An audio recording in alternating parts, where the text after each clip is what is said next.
कि क्लास में हम लोग क्या करेंगे, एस्केप वेलोसिटी के बारे में पढ़ेंगे। नाम क्या है एस्केप, वो सब बच्चे इस वर्ड से भली बातचीत क्या है, परिचित है, जानते हैं इस वर्ड के बारे में। एस्केप मतलब होता है भाग जाना, और वेलोसिटी मतलब स्पीड हो गया, किसी के रिलेटिव किसी चीज का चला जाना, और इसका मतलब हो गया कि वो कभी भी उस पर आएगा नहीं। तो अर्थ की एस्केप वेलोसिटी की बात करेंगे। अर्थ पे खड़े होकर किसी ऑब्जेक्ट को अगर हम फेंकेंगे तो अर्थ के ग्रेविटेशनल पुल से क्या हो, वो बाहर निकल जाए, तो हम उस स्पीड को हम एस्केप वेलोसिटी का नाम देंगे। ठीक है ना। आज हम उस एस्केप वेलोसिटी का कैलकुलेशन कहेंगे। ठीक है, कैलकुलेशन। तो यहां पर डेफिनेशन एक होगी एस्केप वेलोसिटी का, सही बच्चे लिखेंगे कि वो minimum speed, minimum speed of object, minimum speed of object detected against the gravity, minimum speed of object, minimum speed of object, minimum speed of object, speed of object projected against the gravity, projected against the gravity, देखो सही बच्चे, projected against the gravity, so that projected against the gravity, projected against the gravity, against the gravity, so that he never comes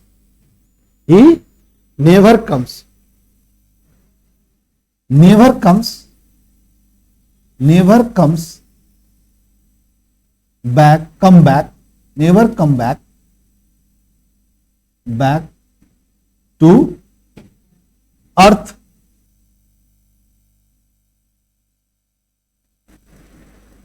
means that it is free from gravitation of earth, free from gravitational pull of earth, gravitational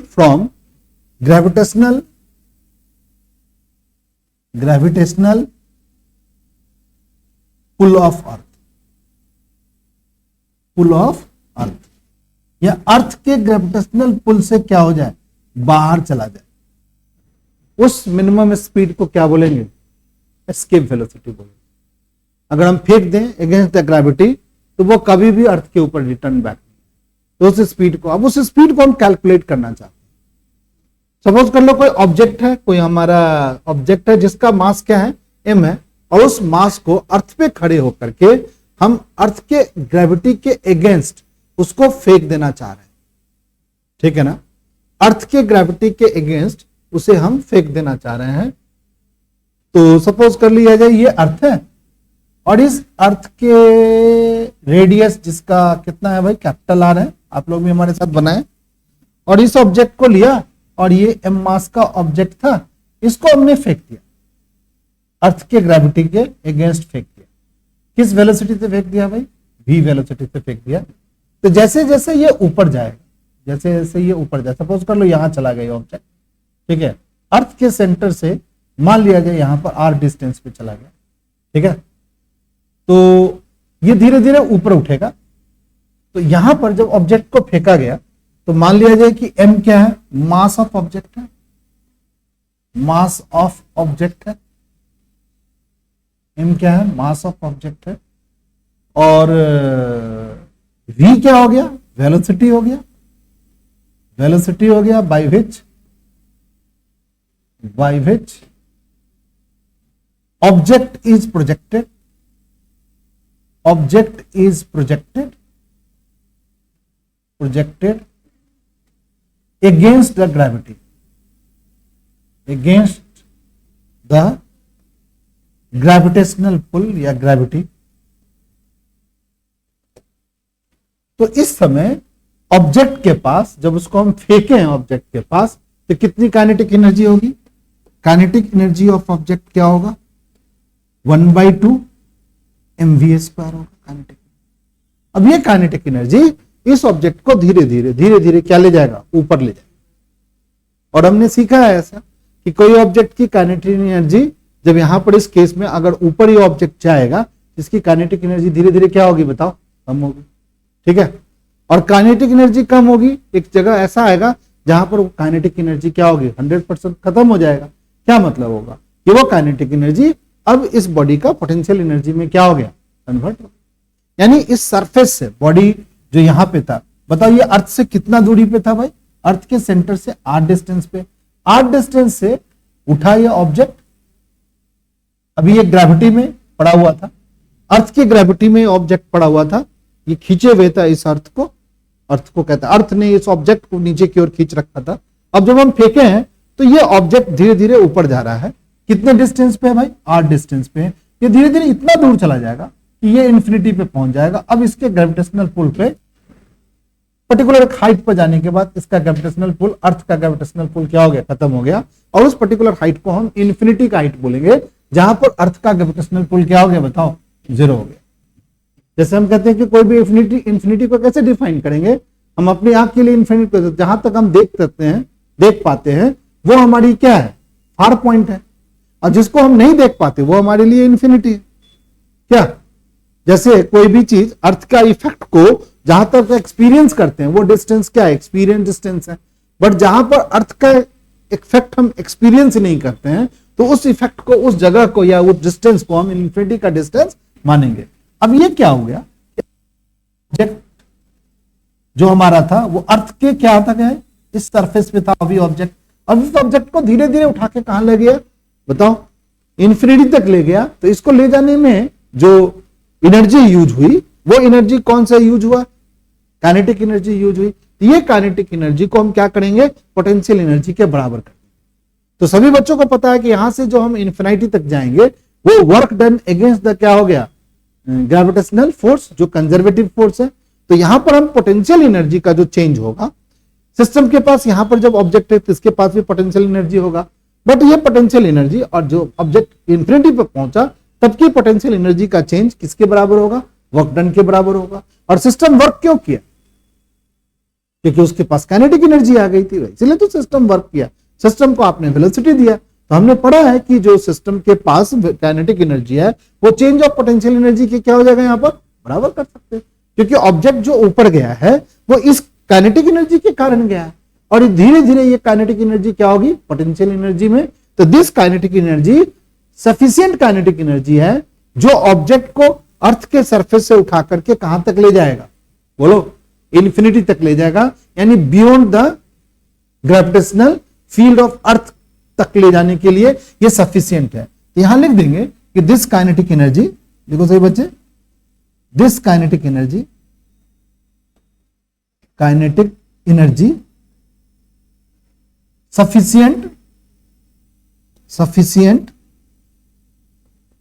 sufficient to pull the object from surface of earth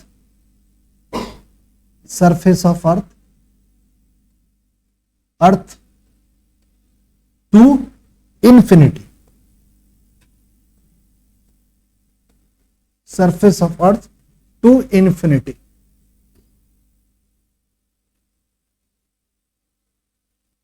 अब जब object जैसे जैसे ऊपर जाएगी ये kinetic energy क्या बनेगा, इसका पोटेंशियल एनर्जी बनेगा। तो हम पोटेंशियल, अभी मान लो कि ऑब्जेक्ट इस सरफेस से कितना दूरी गया है, सेंटर से कितने दूरी पे है भाई, r डिस्टेंस पे है। तो यहां पर और r डिस्टेंस से ये छोटा सा डिस्प्लेसमेंट हुआ dr। अब धीरे धीरे dr करते करते क्या होगा, अर्थ कहां पहुंच जाएगा, ऑब्जेक्ट कहां पहुंच जाएगा, इंफिनिटी तक पहुंचेगा। तो इस टोटल वर्क डन को हम कैलकुलेट करने की कोशिश करते हैं। तो टोटल वर्क डन को कैलकुलेट करें और जो वर्क डन होगा वो काइनेटिक एनर्जी के क्या कर देंगे, हम बराबर कर देंगे। करेंगे सही बच्चे मेरे साथ, यहां तक लिख लिया सही बच्चे बालक, लिखेंगे when body reach at distance r, यहां लिखेंगे when body reach at distance r from center, when body reach at distance r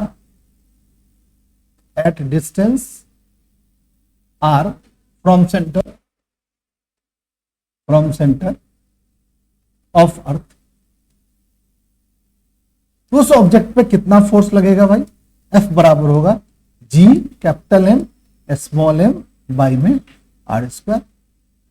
फिर लिखेंगे for small displacement, for small displacement work done बराबर D W force into small displacement D R. अब क्या करेंगे भाई? Force का expression डाल देते हैं यहां पर। डी डब्ल्यू बराबर क्या लिखेंगे? एफ क्या है? G capital M small M by में आर स्क्वायर इंटू में एम लिख देंगे।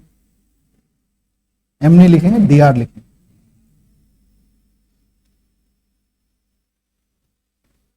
अब ये जो वर्क डन है कहां से कहां तक ले जाना है? ऑब्जेक्ट को कहां से उठाना है? सरफेस से उठा करके कहां तक ले जाना है? इंफिनिटी तक ले जाना है। तो टोटल वर्क डन निकालें। टोटल वर्क डन कैसे निकालेंगे? टोटल वर्क डन भाई, तो टोटल वर्क डन, तो इसको इंटीग्रेट करेंगे, डी डब्ल्यू इंटीग्रेशन करेंगे G capital M small M by में आर स्क्वायर इंटू में डी आर। जो कांस्टेंट है डब्ल्यू बाहर कर ले, जो कांस्टेंट है उसको बाहर निकाल ले। G capital M small M R की power -2 D R. Total work done कहां से कहां तक निकालना है?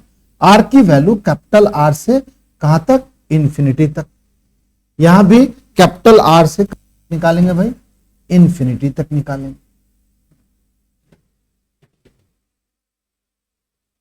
कैपिटल आर से इंफिनिटी तक ना। अब इसको हम लोग इंटीग्रेट करें। अगर हम इसको इंटीग्रेट करें तो W यहां लिखेंगे, यहां पे लिखेंगे W बराबर G capital M small m, इसका इंटीग्रेशन होगा -1 में R, छोटा r से कैपिटल R से इंफिनिटी तक। इस माइनस साइन को बाहर कर लेंगे। G capital M small m, minus का साइन बाहर करेंगे, 1 में इंफिनिटी लिखेंगे, माइनस में 1 में क्या होगा? R लिखेंगे। सॉल्व करेंगे इसको, 1/इंफिनिटी 0 होता है, तो इस 0 के कारण G capital M small m by में क्या हो गया? R बन जाए। ये इतना वर्क डन हुआ। चलो इस बात को सही बच्चे के थ्रू समझते हैं एक बार फिर से हम लोग। कुछ बच्चे लेट भी ज्वाइन करते हैं कभी कभी क्लास को, तो थोड़ा समझते हैं। समझ भी रखें एक बार। एस्केप वेलोसिटी के बारे में हम पढ़ रहे हैं, और एस्केप वेलोसिटी में हम ये बताना चाह रहे हैं कि वो मिनिमम स्पीड, जिस स्पीड को अगर तुम प्रोजेक्ट करोगे अगेंस्ट द ग्रेविटी, तो वो अर्थ के ग्रेविटेशनल पुल से क्या हो जाए? बाहर हो जाए। तो उस स्पीड को हम क्या बोलते थे बताओ? एस्केप वेलोसिटी बोलते हैं। चलिए भाई, अब इसमें कॉन्सेप्ट क्या लगाए भाई कि जो हमारा ग्रेविटेशनल फोर्स है वो कैसा फोर्स है बताओ? कंजर्वेटिव फोर्स है। तो कहा गया कि मान लीजिए सरफेस पर ग्रेविटेशनल पोटेंशियल एनर्जी कुछ होगी सिस्टम का जो पता नहीं है, बट इसको उठा के हम कहां तक ले जा सकते हैं भाई? इंफिनिटी तक ले जाना चाहते हैं, तो भाई हमें वर्क करना पड़ेगा। ठीक है, वर्क करने के लिए क्या करना पड़ेगा भाई? इसको किसी ऑब्जेक्ट को, इस ऑब्जेक्ट को फेंकना पड़ेगा अगेंस्ट द ग्रेविटी। हमने किस स्पीड से ऑब्जेक्ट को भेज दिया? m मास का ऑब्जेक्ट था जिसको v वेलोसिटी थे against the projector, against the gravity क्या कर दिया? फेंक दिया। तो बताओ इसकी काइनेटिक एनर्जी कितनी हो गई? 1/2 mv²। अब ये जो v वेलोसिटी है इतनी तेज स्पीड है ताकि ऑब्जेक्ट क्या हो गया? धीरे धीरे धीरे धीरे धीरे धीरे उठते उठते कहां पहुंच जाए भाई? इंफिनिटी पे पहुंच जाए। इंफिनिटी कहने का मतलब क्या हो गया? जहां पर ग्रेविटी का फोर्स ना लगता हो, अर्थ की ग्रेविटी वहां पे नेल हो। तो कहा गया ये जो काइनेटिक एनर्जी है सफिशिएंट है to lift the object from surface to कहां? इंफिनिटी। अब इस बात को कैलकुलेट करने के लिए कि यहां से यहां तक जाने में हमारे ऑब्जेक्ट की कितनी पोटेंशियल एनर्जी में चेंज आया, इसको कैलकुलेट करने के लिए हम कहा कि पोटेंशियल एनर्जी का चेंज कैसे निकालते हैं? Work done by conservative force के थ्रू निकालते हैं। ये हमने पहले ही क्लास में बताया था कि किसी भी चीज का पोटेंशियल एनर्जी का चेंज कैसे निकलेगा भाई? तो यहां पर सिस्टम के पास कुछ पोटेंशियल एनर्जी होगी। अब ये सिस्टम क्या होगा? उठ करके यहां जा रही है, इसकी तो पोटेंशियल एनर्जी में बदलाव आ रहा होगा। तो कितना बढ़ा? तो work done by conservative force के बराबर होगा अगेंस्ट द कंजर्वेटिव फोर्स। यानी अब कितना वर्क किया भाई? तो हमने कहा कि when body reach at a point distance R, इस डिस्टेंस पे पहुंचा, मान लो कि ये पॉइंट को हमने ए पॉइंट मान लिया, इस पॉइंट को हमने क्या मान लिया? ए पॉइंट मान लिया। ऑब्जेक्ट सेंटर से, इस सेंटर से ए डिस्क पॉइंट पर जब पहुंचा तो ये अर्थ के ग्रेविटेशनल फील्ड में था, कितना फोर्स एक्सपीरियंस करता था, G capital M small M by में आर स्क्वायर। अब एक स्मॉल डिस्प्लेसमेंट कौन किया भाई, डी आर। इस डी आर डिस्प्लेसमेंट के लिए वर्क डन का फॉर्मूला क्या हो गया, एफ इंटू डी आर। तो अगर स्मॉल डिस्प्लेसमेंट होगा तो वर्क डन भी क्या होगा, स्मॉल होगा। तो हमने फॉर्मूला लगा दिया, डी डब्ल्यू बराबर क्या हो गया, एफ का फॉर्मूला ये वैल्यू फिट कर दिया, G capital M small M by में R square into D R. और टोटल वर्क निकालना है हमें। ऑब्जेक्ट को कहां से उठाना था भाई, अर्थ के सरफेस से उठाना था, जो सेंटर से कितने डिस्टेंस पे था, आर डिस्टेंस पे, और कहां तक ले जाना था भाई, इन्फिनिटी तक ले जाना था। तो कितना वर्क होगा, आर डिस्टेंस से लेकर के इन्फिनिटी तक ले जाने का वर्क डन कैलकुलेट कर रहे हैं। इंटीग्रेशन कैसे किया भाई, तो डी डब्ल्यू का इंटीग्रेशन जिन बच्चों को नहीं पता है याद कर लो, डी डब्ल्यू का इंटीग्रेशन क्या होता है, डब्ल्यू होता है, याद कर लो सही बच्चे। डीएक्स का इंटीग्रेशन अगर डी डब्ल्यू का इंटीग्रेशन भी क्या होगा, डी मतलब होता है स्मॉल वर्क, स्मॉल वर्क जब इंटीग्रेट होगा तो कैपिटल वर्क बन जाएगा। और एक इंटीग्रेशन का फॉर्मूला निकालो, एक्स की power n into d x क्या होगा, एक्स की power n plus one by में क्या होगा, एन प्लस वन। ये दो फॉर्मूला भी हम लोग याद रखें, ठीक है। अब देखो यहाँ एक्स की पावर जो नीचे था, देखो यहाँ डी आर होगा ना, यहां पर डी आर होगा तो ये आर वाले चीजों का ही क्या होगा, इंटीग्रेशन होगा। तो आर की पावर कितनी है, -2 हो गया, जो नीचे था ये ऊपर चला गया। तो जैसे ही ऊपर गया तो एक्स की पावर एन वाला फॉर्मूला लगा, एक्स की पावर एन के वाले फॉर्मूले से आर की पावर -2 इंटू डी आर का इंटीग्रेशन करोगे तो आर की पावर क्या होगा, +1 बाई में क्या होगा, -2 + 1। डायरेक्ट हमने इंटीग्रेशन कर करके लिख दिया क्या, आर की पावर -1 बाई में -1, जिसको हम लिख सकते हैं माइनस का 1/r। ये माइनस का 1/r हो गया। एक बार अपर लिमिट डाला इन्फिनिटी, एक बार लोअर लिमिट डाला आर, कैपिटल आर। अब ये निगेटिव साइन हमने बाहर निकाल दिया तो 1/∞ की वैल्यू 0 होती है, और इस माइनस को 1/r करके लिखा, और फिर हमने इस माइनस से इस माइनस को प्लस कर करके ये वर्क डन के बराबर लिख दिया। क्या सीखा भाई, कि हमारी जो काइनेटिक एनर्जी थी, ये इतनी काइनेटिक एनर्जी इसकी पोटेंशियल एनर्जी बढ़ा सकता है, ठीक है। अब ये दोनों काइनेटिक एनर्जी और पोटेंशियल एनर्जी को क्या कर दे, बराबर कर दे, इक्वेट कर दे। ये एग्जाम में आ सकता है बच्चा पार्टी, इसीलिए आप इसको कर ले। ये अब हम लोग क्या निकालेंगे भाई, कि ये जो काइनेटिक एनर्जी है, कि this kinetic energy sufficient to pull the object to कहां तक बताओ, इन्फिनिटी तक। तो ये जो काइनेटिक एनर्जी है, ये जो काइनेटिक एनर्जी है वो बराबर होगी किसके भाई, पोटेंशियल एनर्जी। तो सॉल्व कर लो, काइनेटिक एनर्जी कितनी थी ऑब्जेक्ट की, 1/2 mv² था, और पोटेंशियल एनर्जी कितनी था, capital G small g, sorry capital M small m capital G by में क्या हो गया, आर हो गया। इस एम ऑब्जेक्ट का मास है, इस ऑब्जेक्ट का मास एम है, दोनों जो कट गया तो v² बराबर क्या बन गया भाई, जी कैपिटल एम बाई आर, नहीं हो गया, v² बराबर क्या हो गया, जी कैपिटल एम बाई आर, और यहां 2 भी आएगा। यानी हमारी एस्केप वेलोसिटी का जो फॉर्मूला बन गया, v का वैल्यू जो बन गया वो क्या बन गया, v बराबर √2gm बाई में क्या, ये हमारी एस्केप वेलोसिटी। अब बताओ, ये एस्केप वेलोसिटी में 2 कांस्टेंट है, g कांस्टेंट है, मास ऑफ अर्थ कांस्टेंट है, रेडियस ऑफ अर्थ कांस्टेंट है। कितना है रेडियस ऑफ अर्थ को बच्चों को याद हो गया, हमने पिछली क्लास में डिस्कस किया था, देखा था, 34 किलोमीटर ना, 6400 किलोमीटर।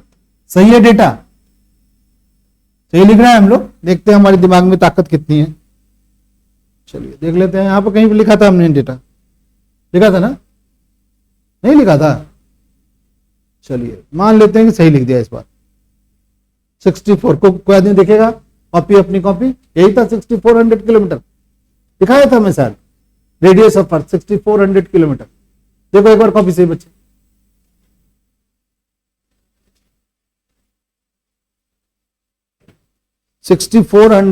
किलोमीटर रेडियस ऑफ क्या है, अर्थ है। चलिए इतना पन्ना पीछे चला गया, ठीक है, कहीं पर लिखा ही नहीं है। जब भी कोई चीज ले तो स्टार या बादल साइन बना के लिखो ना, कोई डेटा को लिखा है, कुछ नहीं लिखा होगा, याद ही नहीं है, कुछ भी नहीं याद है, मैं कॉपी में ठीक से लिखा। 6000, 371 है, 6400 किलोमीटर। चलिए मान लेते हैं, अभी हम लोग चेक करेंगे। चलिए हम लोग इस चीजों को, जो चीजें थोड़ा सा डेटा टाइप की चीज है, उसको याद करने के लिए कुछ तो मार्क लगा के लिख लो यार, ठीक है। कॉपी क्यों लिख रहे हैं हम लोग, इसी कारण से तो लिखते हैं। चलिए, तो ये हमारी ऑर्बिटल कहते हैं, ये हमारी एस्केप वेलोसिटी का क्या बन गया भाई, फॉर्मूला बन गया। अब बताओ अर्थ के लिए क्या एस्केप वेलोसिटी कांस्टेंट है कि अलग अलग है भाई? अर्थ का ये जी किसका है, कांस्टेंट, यूनिवर्सल कांस्टेंट है। एम क्या होगा, अर्थ के लिए मास होगा, और आर क्या, अर्थ की रेडियस होगी। एस्केप वेलोसिटी क्या होगी, कांस्टेंट होगी कि वेरिएबल हो गई? चाहे वो हाथी को फेंको, चाहे वो चींटी को फेंको, चाहे हमारे किसी प्यारी वस्तु को फेंक दो उठा करके, वो वेलोसिटी कांस्टेंट है। और ये वेलोसिटी का इसकी सबकी वैल्यू डालोगे तो कितना डालोगे बताओ, 11.4 किलोमीटर पर आवर होता है, पर सेकेंड होता है, सॉरी आवर, यानी 1 किलोमीटर जाने में अगेंस्ट द ग्रेविटी 11.4 के स्पीड से अगर किसी को ऑब्जेक्ट को पकड़ के हम फेंक देंगे तो क्या होगा, ये ऑब्जेक्ट हमारी ग्रेविटेशनल पुल से क्या हो जाएगी, बाहर आ जाएगी। ठीक है, सही बच्चे लिख लिया इस डेरिवेशंस को, एग्जाम के लिए इंपॉर्टेंट डेरिवेशंस है। थोड़ी सी एक बात करेंगे एस्केप वेलोसिटी पर।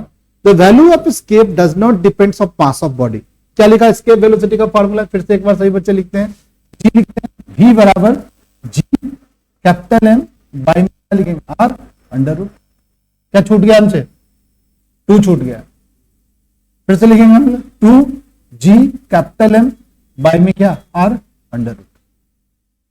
चलिए भाई, तो कहने का मतलब एस्केप वेलोसिटी क्या हो गया भाई, ऑब्जेक्ट के मास पे डिपेंड नहीं करता है, ये बात सही है। जो ऑब्जेक्ट फेंका गया उसके मास पे डिपेंड नहीं करता। The value of escape velocity depends on mass and radius of planet.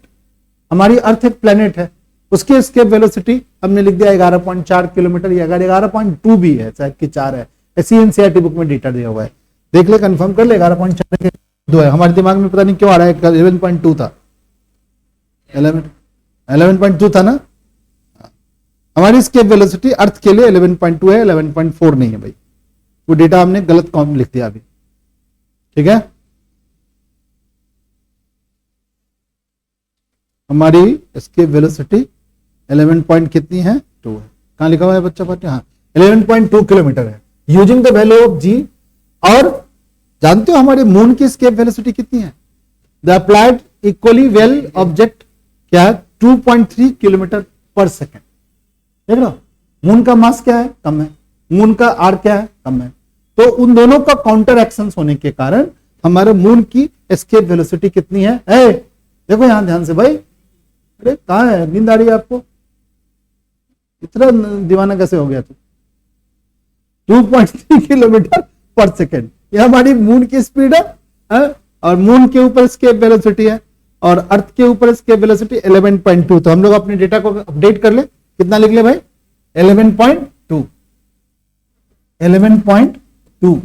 Kilometre पर सेकेंड। यार ये स्पीड थोड़ा बहुत नहीं है, बहुत ज्यादा स्पीड है, ये स्पीड सेकंड है, पर सेकंड है भाई, 11.2 है भाई।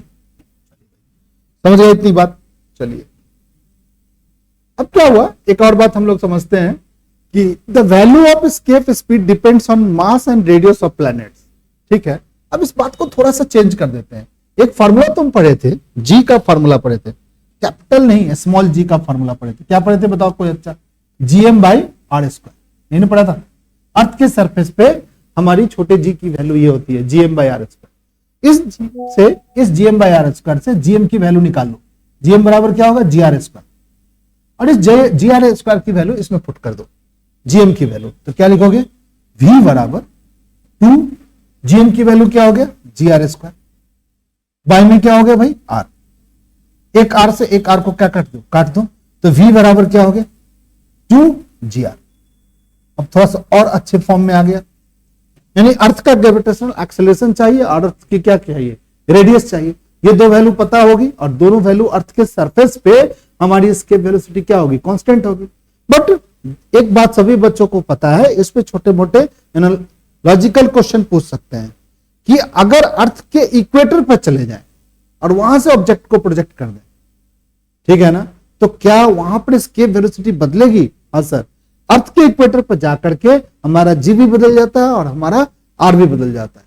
ठीक है, तो बदल सकती है, ऐसा नहीं है कि इक्वेटर, पोल पे जाएंगे तब भी हमारा जी और आर बदलता है। तो एक लॉजिकल क्वेश्चन यहां से बन सकता है, यानी रेडियस ऑफ अर्थ के साथ साथ ग्रेविटेशनल एक्सीलरेशन पर भी जी की वैल्यू क्या होती है, डिपेंड करती है।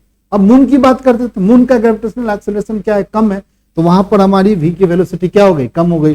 मून के लिए वेलोसिटी ऑफ एस्केप क्या था, v कितना था भाई, 2.3 किलोमीटर पर सेकेंड। याद रख लो, कुछ डेटा याद रखोगे तो ज्यादा मजा आएगा आपके लाइफ में। कोई आदमी कोई पूछ गया या तुम्हें कभी कहीं एक्सप्लेन नहीं करना पड़ा तो आप बता सकते। मून के ऊपर उस मून का जो ऑब्जेक्ट, मून जो है हमारे सैटेलाइट, उसका मास भी सर कम है, उसका जी भी सर कम है, इन सब कारणों और वेलोसिटी ऑफ एस्केप हमारा डिपेंड करता है इन सब फैक्टरों पर सर। तो कंक्लूड करके हम लोग ये बोल सकते हैं कि वहां पे हमारी एस्केप वेलोसिटी क्या है, कम है। ठीक है, समझ रहा है सभी बच्चे। The projected speed is less than escape speed, object return to the surface of earth और move around the planet in circular path. ये थोड़ा एक वाइटल सी बात है, दो बातें हो सकती है। अगर ऑब्जेक्ट को तुमने कहा कि हम प्रोजेक्ट तो कर दिया सर, बट एस्केप वेलोसिटी से थोड़ा सा कम किया, तो दो तरीके से ऑब्जेक्ट बिहेव करेगा। या तो ऑब्जेक्ट क्या होगा सर, उसी ग्रेविटेशनल पुल के अंदर है तो अर्थ पर खींच लेगा। अगर अर्थ की ग्रेविटेशनल पुल उतना ज्यादा नहीं है कि उसको खींच पाए तो क्या हो सकता है, वो ऑब्जेक्ट क्या होगा, सर्कुलर पाथ पर घूम सकता है। ये बहुत बड़ा कॉन्सेप्ट है, सही बच्चे समझ लो। क्या कहा गया भाई, ऑब्जेक्ट को अगर हम प्रोजेक्ट किया और उसकी एस्केप वेलोसिटी से उसकी कम वेलोसिटी है, ठीक है ना, वो ऑब्जेक्ट क्या हो सकती है, अर्थ भी आ सकती है रिटर्न बैक, या उस अर्थ को छोड़ करके उस अर्थ के चारों तरफ सर्कुलर पाथ पे भी चल सकती है।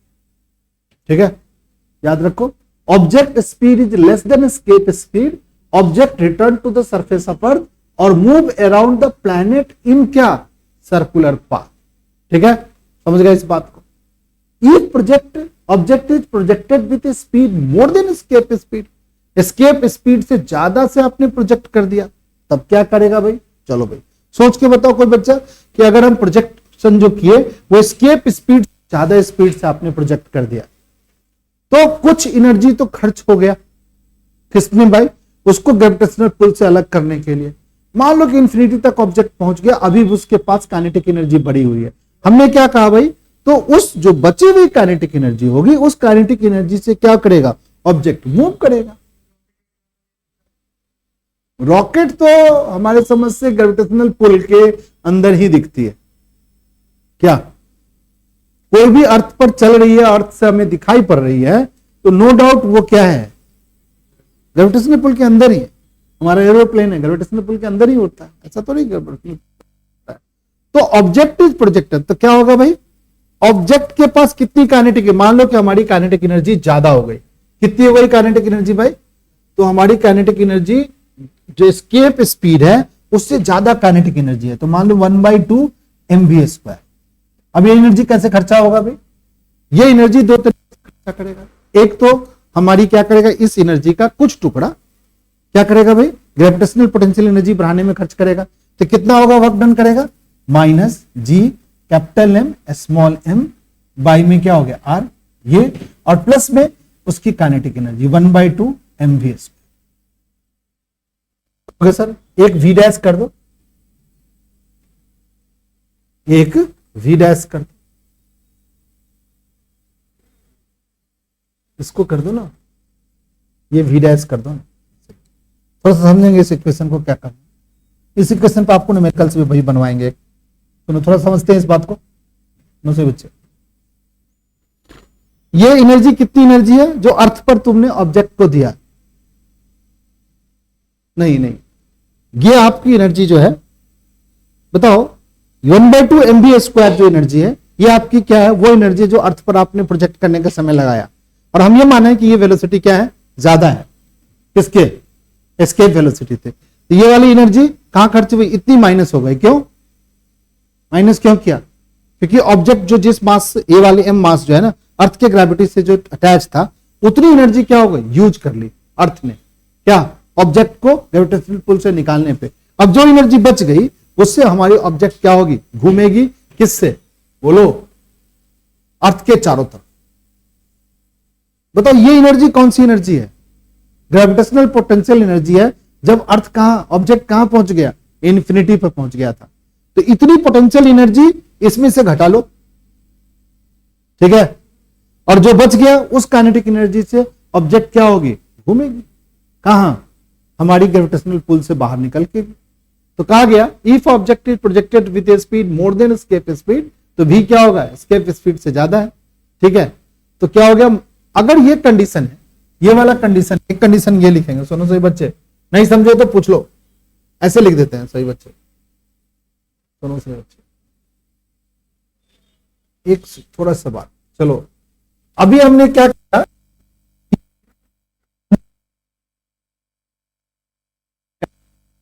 एस्केप वेलोसिटी है, ये वेलोसिटी क्या काम करेगा भाई, कितनी एनर्जी देगा, ऑब्जेक्ट को एनर्जी देगा ताकि ये ग्रेविटेशनल पुल से बाहर निकल जाए। तो क्या लिखेंगे भाई, जी कैपिटल एम स्मॉल एम, नहीं कैपिटल एम बाई क्या हो गया आर, इन होगा। ये काइनेटिक एनर्जी ये पोटेंशियल एनर्जी के क्या हो गया बताओ, बराबर हो गया, ऐसे लिखते थे ना, ठीक। अब क्या करेंगे, इसको ऐसे भी लिख सकते हैं 1/2 एम वी ई का square minus G capital M small M by में आर, सब मिला जुला के क्या होगा बताओ, ये कंडीशन। ये कब है, जब ये एस्केप वेलोसिटी है, जब एस्केप वेलोसिटी से यानी वीई की वैल्यू हमारी छोटी हो जाएगी प्रोजेक्टेड स्पीड से, तो क्या होगा, इसमें से 1/2 mv e के स्क्वायर में से कैपिटेशनल पोटेंशियल एनर्जी क्या कर ले, माइनस कर ले, तो किसके बराबर होगा, 1/2 mv स्क्वायर के बराबर होगा। ये v वो स्पीड है जिस स्पीड से हमारी प्रोजेक्टाइल क्या होगी, या जो कोई ऑब्जेक्ट होगी वो ऑब्जेक्ट को क्या करेंगे, हम कह सकते हैं ये इसकी काइनेटिक एनर्जी इतनी क्या हो जाएगी, बच जाएगी। इतनी काइनेटिक एनर्जी दिया जो एस्केप वेलोसिटी से क्या है, ज्यादा है, तो इसमें से इसको घटाया, इतनी काइनेटिक एनर्जी बच गई। मान लो कि 400 रुपए में कोई काम होने वाला था, तो 400 रुपए में गया, तुमको 400 रुपए मार्केट जाने के पहले तुमको मिला, तो तुमने 400 रुपए में काम कर दिया, खत्म हो गया सारा पैसा। अभी क्या हो गया, ये एस्केप ये एनर्जी दी और ये एनर्जी खत्म हो गई, पोटेंशियल एनर्जी खत्म हो गई। अब क्या है, तुमको ज्यादा पैसा मिला, कितना मिला भाई, 500 रुपए मिले, तो 500 रुपए मिले, तो 500 रुपए में कितना खर्च कर दिया, 400 रुपए तो खर्च कर दिया ग्रेविटी के अगेंस्ट जाने में, तो कितना एनर्जी बच गया, 100 एनर्जी बच गया। तो 100 एनर्जी को क्या लिख रहे हैं, 1/2 mv स्क्वायर लिख, ठीक है। इस बात को याद रखना, आज की एस्केप वेलोसिटी वाली इस क्लास को थोड़ा सा याद रखना, एग्जाम के लिए क्या इंपॉर्टेंट है।